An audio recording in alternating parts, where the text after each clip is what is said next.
Olá pessoal, voltando aqui aos Tavares para falar mais um pouquinho da música cristã contemporânea, essa história riquíssima que nós temos no Brasil, iniciada desde Feliciano Amaral lá nos anos 40, isso é o registro que a gente tem, histórico, com as suas gravações em discos de cera, né, lá nos primeiros estilos de discos de vinil, né, ali o embrião, até chegar no disco de 33 RPMs. E o que eu quero falar com vocês hoje é algo que pode ser surpresa ou algo assim desconhecido para muitos dos que me assistem.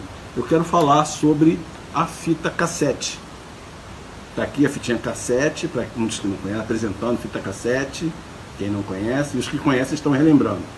A fita cassete serviu de coadjuvante dos discos de vinil. Depois que o disco de vinil surgiu, 33 rotações, RPMs, é um disco maior, né, um bolachão. Então, para que serviu a fita cassete? Auxiliou em muitas coisas, e uma delas era a possibilidade de você ouvir o disco contido na fita cassete no toca-fita do automóvel. Você podia viajar para onde quisesse e colocar ali a sua fita cassete e ouvir suas músicas tranquilamente. Alguns tinham auto-reverso, que a fita trocava, mudava de lado ali automaticamente, ou às vezes você tinha que ejetar a fita e colocar o outro lado para poder continuar ouvindo. Isso aqui auxiliou muito os cantores também, porque era uma forma mais barata de reproduzir o disco, porque produzir o LP ficava muito mais caro. Então alguns cantores começavam, principalmente nas produções independentes, começavam a gravar, a reproduzir na fita cassete, até juntar um dinheirinho para poder fazer a prensagem do LP na fábrica. Isso aconteceu muito com cantores da música cristã contemporânea, né? A gente tem vários exemplos. Um exemplo marcante é do cantor Marco Aurélio, que o primeiro disco dele, A Vitória Nossa, saiu primeiro em cassete. Ele juntou dinheiro fazendo uns trabalhozinhos, uns trabalhos informais, né, para poder chegar a um montante e fazer o seu LP. Logicamente que a MK Publicitar entrou no circuito, e depois o Marco Aurélio negociou a matriz com eles, com a MK, e aí já é outra história. Mas antes ele gravou o primeiro em fita cassete, tá? Falando em fita cassete, eu quero trazer dois exemplos para vocês. O primeiro é esse daqui, ó, Jefferson Monteiro. Esse cassete aqui, do disco em vinil Vencer ou Vencer, né, que saiu ali na primeira metade dos anos 90, e aqui a gente tem um cassete inclusive do playback, que eram fabricados também, que as pessoas utilizavam, né, tipo o karaokê, utilizavam o cassete, que é a instrumentação, o acompanhamento musical do disco, para cantar a música dos seus cantores preferidos, ou aqueles em que suas vozes combinavam melhor.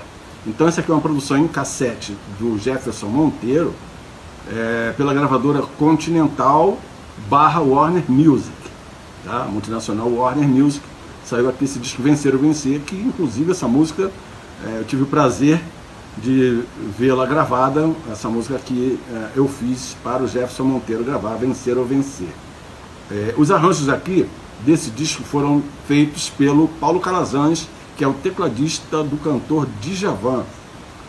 Aqui também vários músicos tarimbados da música popular, participaram aqui desse disco, como por exemplo o Arthur Maia, grande contrabaixista, já falecido, que participou aqui também brilhantemente desse disco, principalmente no solo da música Amigo de Verdade, onde ele utiliza ali o fretless do seu baixo, e ficou uma coisa muito bonita.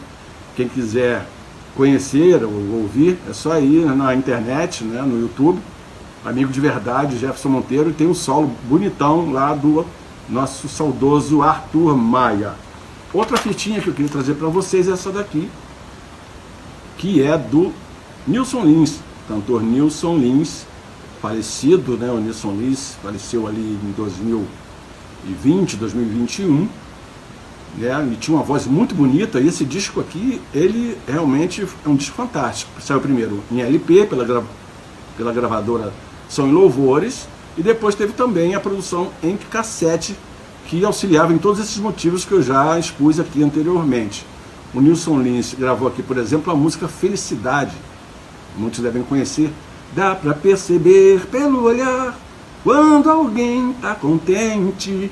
A música do Jorão e do Orlando César, que inclusive a música Felicidade passou primeiramente pelas mãos do Jefferson Monteiro, que quase gravou essa música, né? Mas a música ficou mesmo com o Nilson Lins. A curiosidade maior desse disco do Nilson Lins é que os arranjos foram feitos pelo tecladista Riba Nascimento, José Ribamar Nascimento, e ao lado do seu nome vinha nos créditos do disco, que só saiu no LP, eu descobri isso através da ajuda do cantor, nosso amigo Ismael Carlos, que conseguiu a foto dele, ele tem o LP e mandou a foto para mim, dos créditos, e ao lado do nome do arranjador está a sigla PL, e de todos os músicos que participaram está a sigla PL. E quem não conhece, quem não sabia ou não sabe, vai saber agora o que era PL, não é um partido político, e sim a sigla significava Placa Luminosa, ou seja, os arranjos foram feitos pelo Riba Nascimento, tecladista da banda Placa Luminosa, e os músicos que tocaram aqui são todos componentes, ou eram alguns, né? Alguns saíram, da banda Placa Luminosa, uma banda afinadíssima da música popular brasileira, foi muito conhecida com a música Fica Comigo. E o início da Placa Luminosa foi marcado pela presença do Gessé. O cantor Gessé começou aqui na banda Placa Luminosa, o falecido Gessé. Então, hoje está aqui